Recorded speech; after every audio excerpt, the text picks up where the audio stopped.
Hello नमस्कार दोस्तों, आप सभी का के ब्लॉग में स्वागत है।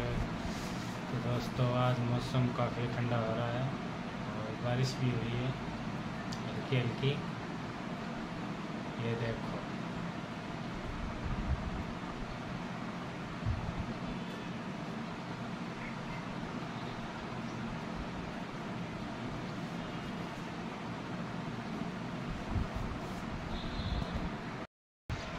तो दोस्तों देखो मौसम काफ़ी ठंडा हो रहा है, हल्की हल्की बारिश भी हुई है।